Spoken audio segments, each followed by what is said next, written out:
Tonight's Decision 2020 debate is brought to you by Deschutes Roofing and Mid-Oregon Credit Union. Good evening and welcome back to the special edition of News Channel 21. Tonight, the candidates for Deschutes County Commissioner position number 2. They're here in the studio, and we're joined by current County Commissioner Republican Phil Henderson, who is running for re-election, and his Democratic challenger, Phil Chang. And gentlemen, I want to say thank you for coming in, and it's wonderful here to have you, and we look forward to this good candidate forum for the next half hour. Now, before the forum started, we flipped a coin to see who would go first. Mr. Henderson, you have now 2 minutes to tell us about yourself and why you want to be re-elected to the County Commission. Well, thank you, Lee, and thank you to KTVZ for having this debate. This is our 5th one, and it's one of the few ways we've been able to get out in public this year and say what we think and have some interchange, so I appreciate that. I also want to say thank you to my family, my wife, my son, and all of my supporters who have helped me with this campaign. We've only got 2 more weeks, and yet people are voting madly right now. I think any debate or any election comes down to a matter of choice between 2 contestants. I think this year's county commissioner race is a very easy choice because there's such differences between Mr. Chang and myself. I think those differences come down to really 3 different items. First of all, there's our differences in our background. Second, our differences in experience. And third, our differences in leadership. I've lived all my life in Oregon except for 4 years when I was at Yale University getting my bachelor's degree. But that isn't the most significant difference between Mr. Chang and I in background. The most significant difference is the difference between our experience since we've been adults. For over 30 years, I've been a member involved and employed by the private sector, by other companies and by companies I started. I think this gives me a uniquely special viewpoint that is best able to serve and help the people who are taxpayers in our county. I haven't worked in the government except for 4 years as your county commissioner, where I've achieved a lot of results that many of you have seen and we can talk about tonight. Mr. Chang, on the other hand, has worked all of his life in government. I don't think we need another government employee to run a county government of 1,000 that already has 1,000 government employees. I think we need independence and a private sector view of people who have worked in the economy for many years and made a difference that can be carried over to public service. All right, thank you, Mr. Henderson. Mr. Chang, it is your turn. 2 minutes. Tell us why you want to be on the commission and tell us about yourself. Thank you, Lee and KTVZ, for this opportunity to speak to voters tonight.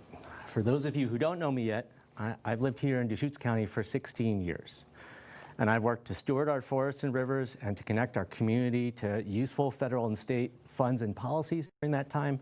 Those are the 16 years of my life that I have worked in the public sector. During my campaign, I've spoken with many of you about the issues facing our community, and I've put forward new strategies to solve our problems. I've heard from working people about how hard it is to find an affordable place to live in our community. And I've heard from farmers and rural landowners worried about new subdivisions sprouting up next to their properties. I'm encouraging new patterns of development that use land more efficiently and make our commute shorter, to make housing more affordable, and to keep rural Deschutes County rural. I've heard from restaurant owners who want to get back to work, but who also want to keep their customers and staff safe from COVID. For them and for kids who miss their school, I have ideas for how our county and our community's public health authority can lead and use its human and financial resources to effectively contain COVID. I've heard from law enforcement leaders who have seen a surge in public safety calls connected with mental health crises. For them, and for parents worried about bullying and substance abuse in our schools, I see opportunities for the county to make strategic investments in mental health, to improve public safety, protect our kids, and save ourselves a whole lot of human suffering and long-term costs. I know how to bring people together, to collaborate to solve tough problems, how to get stuff done in the public sector, and how to tell the difference between wasteful spending and strategic investments in our future. I would be honored to receive your vote this fall. Thank you. Mr. Chang, thank you very much. Gentlemen, we're ready for our first questions. Mr. Henderson, as he won the coin flip, you'll be going first tonight. First question. Deschutes County voters have to decide on Measure 9-134, which would allow additional commercial marijuana production sites in the county. How do you feel about this? How do you plan to vote on this measure and why? Yeah, thanks, Lee. This is the measure that was really the result of the current county commission, which for 3 years tried to enforce the regulations that have been passed by a prior county commission with regard to the legal growing of marijuana in the rural parts of Deschutes County. For those 3 years, we tried to interpret regulations that were written by a committee that hadn't been tested. There wasn't much of a model for it. And it seemed like we've got a lot of complaints both ways with whatever we do. We allowed some grows, we didn't allow other grows. I've always been in favor of having a vote of the Deschutes County whether they want to continue to have grows in rural Deschutes County. You know, our county is split. 2 of our cities, Sisters and Redmond, don't allow commercial sales of marijuana, and 2 do, Lapine and Bend. But it's never been clear what the county rural residents want. I've been most concerned in the issues that come before us that if we're allowing rural grows of marijuana, that the people that live around those are the least affected possible, so that we have a good neighborhood and we ensure the livability that's made our county so great. And so we put this on the ballot last year, and now it's coming to a vote. I personally am supportive of the people. I think we've approved 50 grows so far in the county. I think 30 some are active, but some didn't go ahead and get their license. But that's quite a few, and I think that's in my opinion, that is a sufficient amount to continue to supply the sales that we have in our county, which is quite a bit. And I plan to vote no on it, no more grows in the rural county, respecting the rural county residents' interests. All right, very good, sir.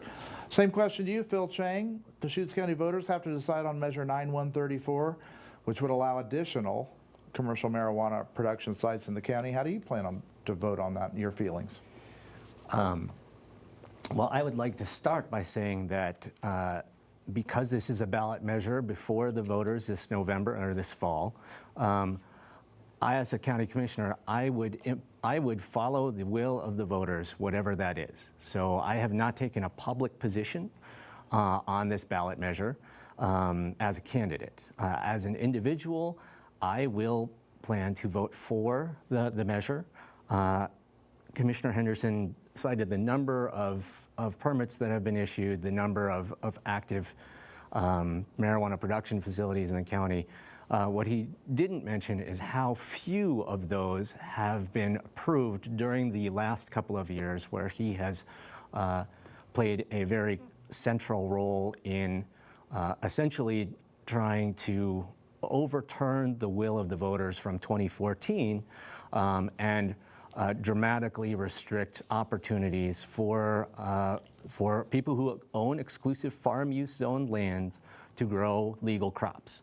So that is, in my opinion, that is their property right. So I'm not necessarily pro marijuana or anti-marijuana, but I believe in the right to farm. I would also say that one of the things that complicates the situation now and concerns that neighbors have about marijuana grow operations is that hemp is at this point a federally authorized crop. There is nothing that the county or the state can do to prevent farmers from growing hemp, which looks like marijuana and smells like marijuana. And actually, in the places where marijuana is grown in the county, it is actually being grown indoors with ventilation systems. So when you see open fields of cannabis, it is actually hemp. All right, thank you very much. That's all the time for that question. Phil Henderson, you have 30 seconds to rebut there. You bet, thank you. So first I want to clarify that, yeah, I also will support the will of the majority. I'm interested to see what the will of the majority in our county is. Second, there's really a big distinguishing factor between hemp and marijuana grows that are done indoors. They're 24/7, 365 days a year. They still have the odors and other things. I haven't really stopped grows, and that isn't what happened in the last couple of years. People quit applying because they couldn't get licensed at the state level, so there was not much point to try at the local level. Okay, thank you, Phil. Phil Chang, 30 seconds. Commissioner Henderson has been behind active efforts to deny people permits in the last few years, and in the process has wasted tremendous amounts of staff legal time, staff planning department time, county commission time.